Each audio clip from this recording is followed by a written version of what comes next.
Եվ չպիտի թույլ տանք Քոչարյանին, ռուսաստանցի օլիգարխին ու տեղական բելարուսամետ հակումներով օլիգարխին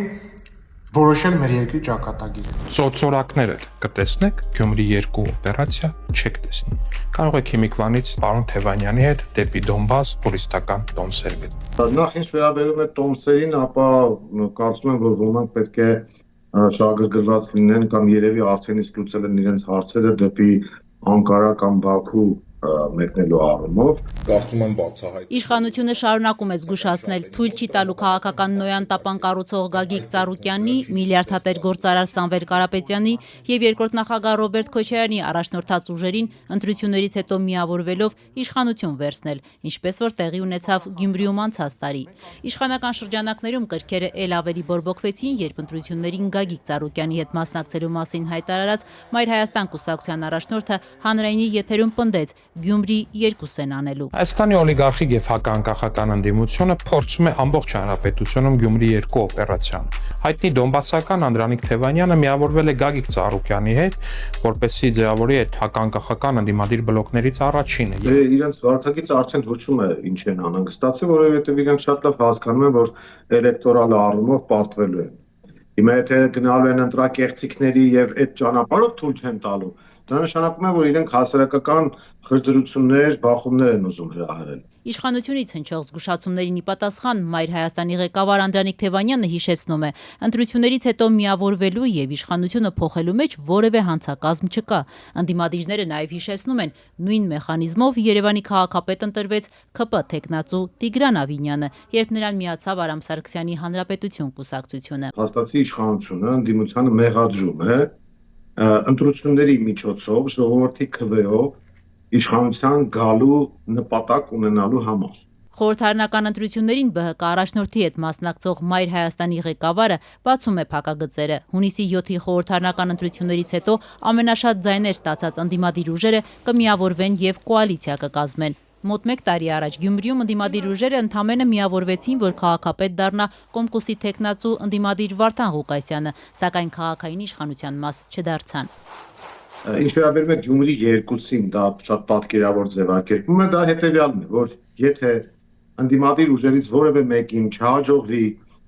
50 եւ ավելի տոկոս հավաքել, այսինքն միանձնյա իշխանություն ստանձնելու հնարավորություն ունենալ,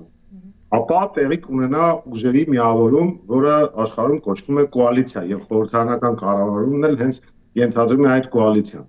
Մեր կարծիքով ամենայն հավանականությամբ հենց այդպես էլ կլինի, որովհետեւ որևէ ուժի առանձին վերցրած դժվար է պատկերացնել, որ հնարավոր լինի ատվյալ ուժին հավաքել 50+։ Թե որ ուժերի միջև ինչ համամասնությամբ եւ վարչապետի ինչ թեկնածուով կոալիցիա կկազմվի, ըստ ընդդիմադիր գործչի կորոշի ժողովրդի քվեն։ Թևանյանի համոզմամբ վարչապետի թեկնածուի հարցում խնդիր չի առաջանա, քանի որ ընդդիմության դաշտում մեկ միասնական օրակարգ կա՝ հեռացնել Փաշինյանի վարչակազմին եւ փոխել ներքին ու արտաքին օրակարգը։ Այնպես որ ժողովուրդն է ի վերջո իր քվեով որոշելու արդյոք Հայաստանը դառնում է արևմտյան Ադրբեջան, թե մնալու է Հայաստանի Հանրապետություն։ Այս ընտրությունների արդյունքում տեսեք ինչա տեղի ունենալու։ Բոլոր նախկին իշխանությունները եւ բոլոր օլիգարխները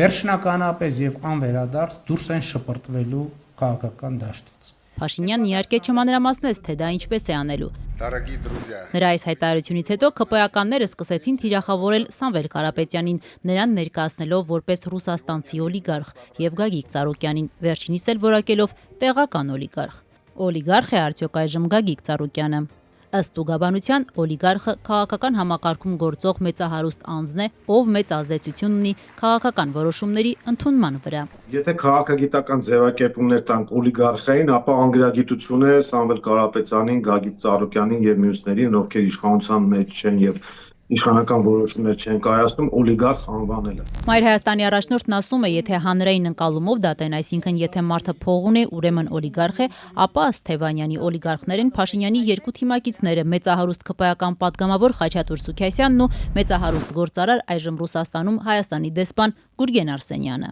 Մեկին հիմա ուղարկել են Ռուսաստանում դեսպան, մյուսը Ադրբեջանի հետ բենզինի առևտրով է զբաղված։ Ծառուկյանը հայտարարել է, որ որևէ պաշտոնի չի հավակնում, տվյալ դեպքում վարչապետի պաշտոնի փաստորեն նույնպես չի հավակնում, այնպես որ նույնիսկ այդ դասական տրամաբանության մեջ ինքը չի մտնելու։ Նույնիսկ եթե պաշտոն չի զբաղեցնում Ծառուկյանը, բայց ունենում է իր թիմը խորհրդարանում, այսինքն չի լինում, որ ինքը ի վերջո այդ օլիգարխիան վերադառնում է, երբ որ մարդը ունի եւ իշխանության որոշումների վրա ազդելու լծակ եւ նաեւ բիզնես եւ հարստություն։ Այդ տրամաբանությամբ քաղաքականությամբ պետք է զբաղվեն բացառապես բոմժերը փաստորեն։ 2026 թվից հետո դուք այլևս չեք տեսնելու քաղաքականությամբ զբաղվող օլիգարխ,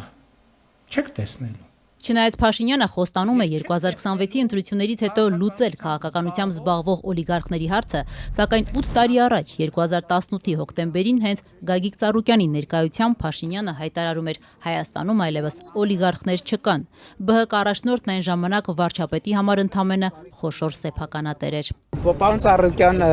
Հայաստանում